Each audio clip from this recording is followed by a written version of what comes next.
Hi, I'm Laurean Callander, President of the Order of Smedley, a club in District 48. This video and accompanying handout are designed to kickstart any ToastMaster club into using Zoom effectively. A little background on our club. It was started a couple years ago as a hybrid, advanced, in-room and online club, each with its own unique set of challenges.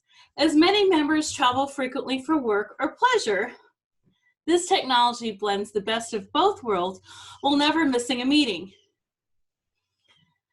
So I've put together some of our lessons that we've learned over a couple of years of doing this. To be frank, there is no meeting role that can't be conducted online with a little bit of creative thought. And that's where this video comes in. Many of you watching today may already know how to use Zoom or other online technologies. Today, we're going to cover the quirks in running a ToastMaster Club meeting online. This video will highlight best practices to ensure you have a successful and fun club meeting.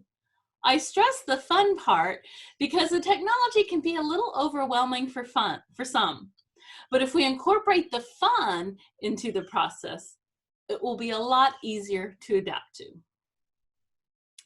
The best way to experience an online club meeting is to guest one.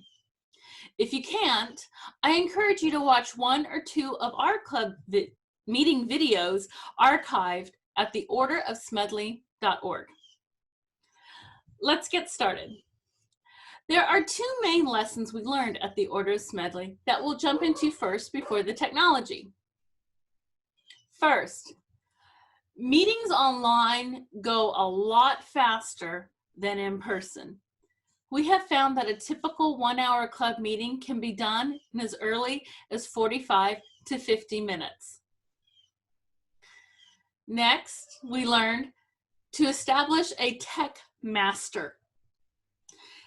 At the Order of Smedley, we found that the online experience was integral to the success of the Order of Smedley, that we implemented a new officer role called the VP of IT.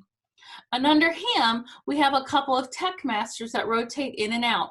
Both are trained in the online world and also setting up our in-room as well, but that's beyond the scope of today.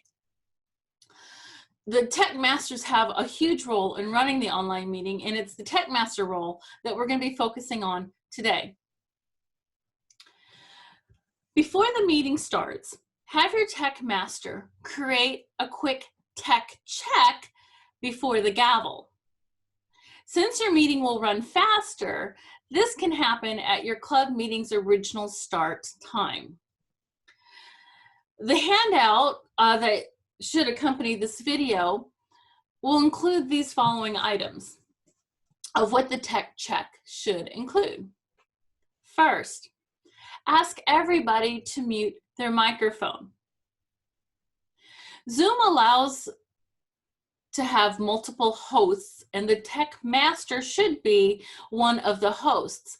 This will enable the TechMaster to monitor during the meeting the microphones and make sure that people are muted, because as we speak, we often forget to remute ourselves when we're done speaking. This way, the TechMaster can control the microphones for everybody.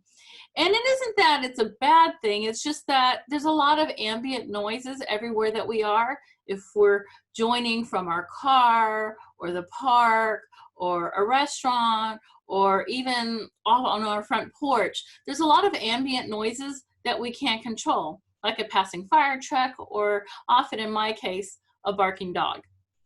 So the TechMaster needs to make sure that everyone stays muted except for the speakers.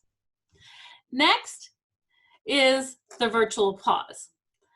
Since we can't hear each other in a meeting, we can most certainly see each other. So the way that we applause is like this. Join me, go ahead. Applause for applauding. Get used to this because this is your new ToastMaster applause. Not to be confused with this.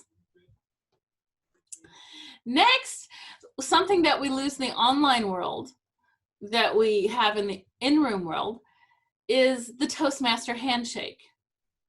This is a very important cultural thing within ToastMasters. It's the way we graciously move the floor from one speaker to another. And the way that we do this in the online world is with a fist bump. Let's go ahead and try that with me. Let's fist bump together.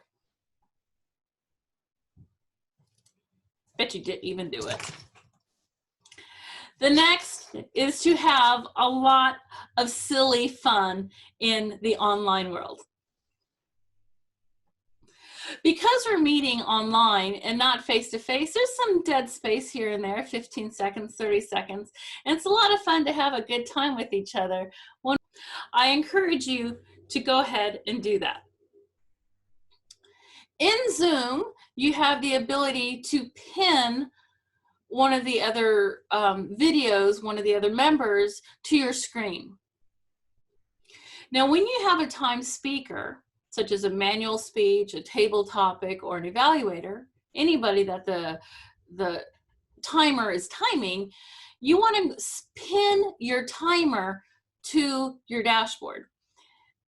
Now, your view in Zoom is your own personal view. So pinning someone doesn't affect anybody else. It's just for you.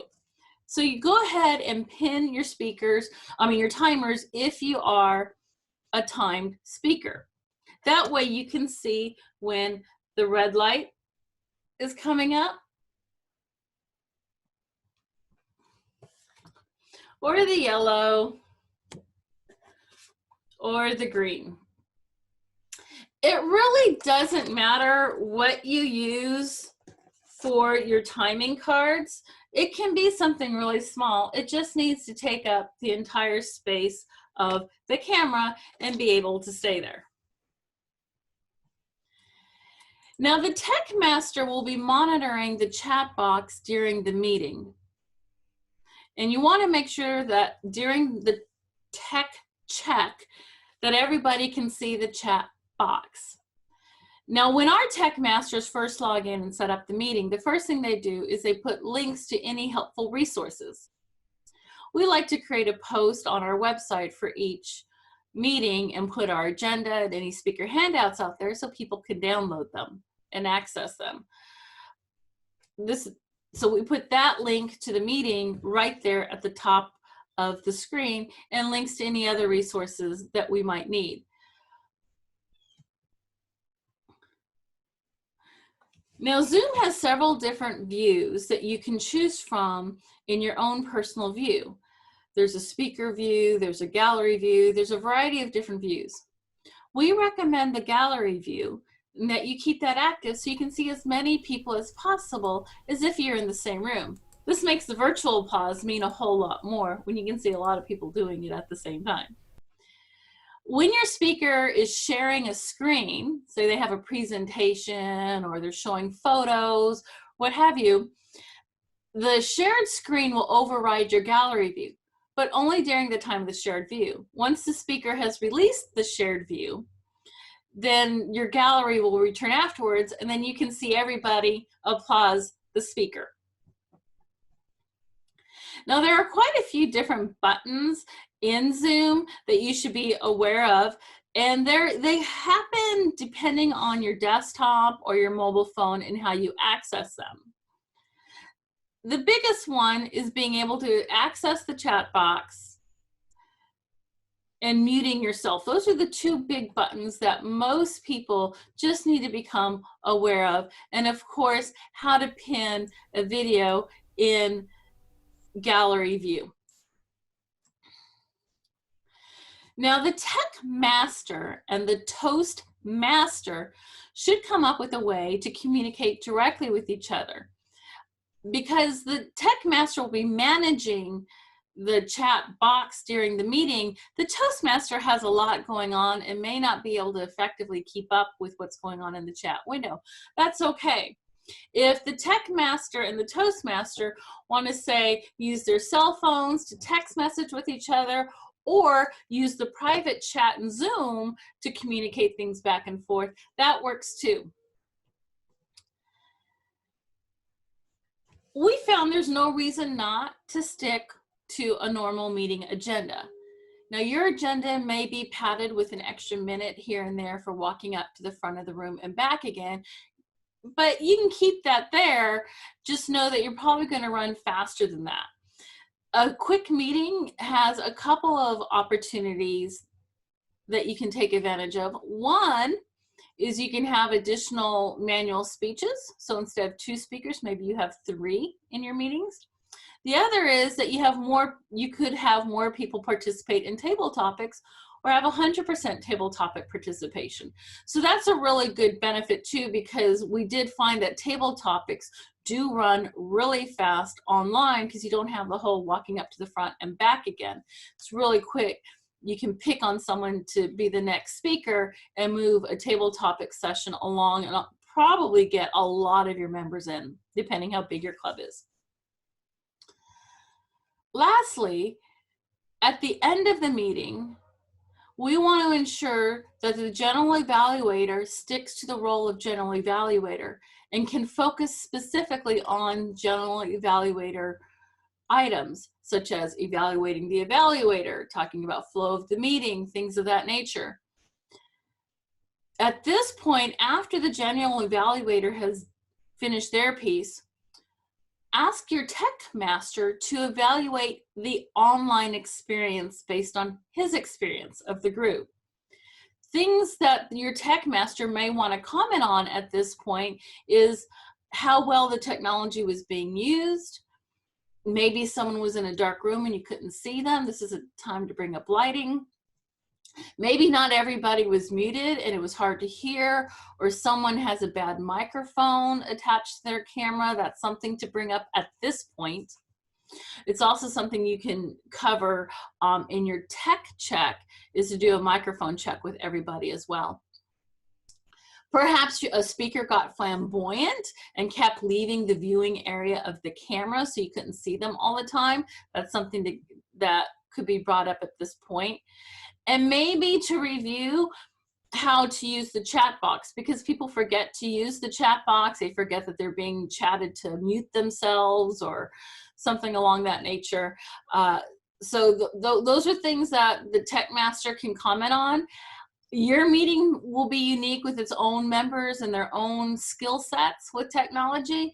And so maybe you'll have other things to comment on and things to work on in the future.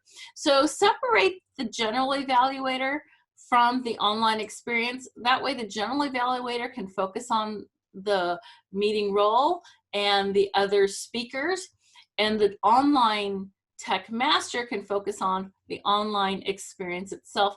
It's nice to separate the two and put some real critical focus on the online experience. So enjoy your meeting and enjoy your online meetings, and I wish you all the best of luck.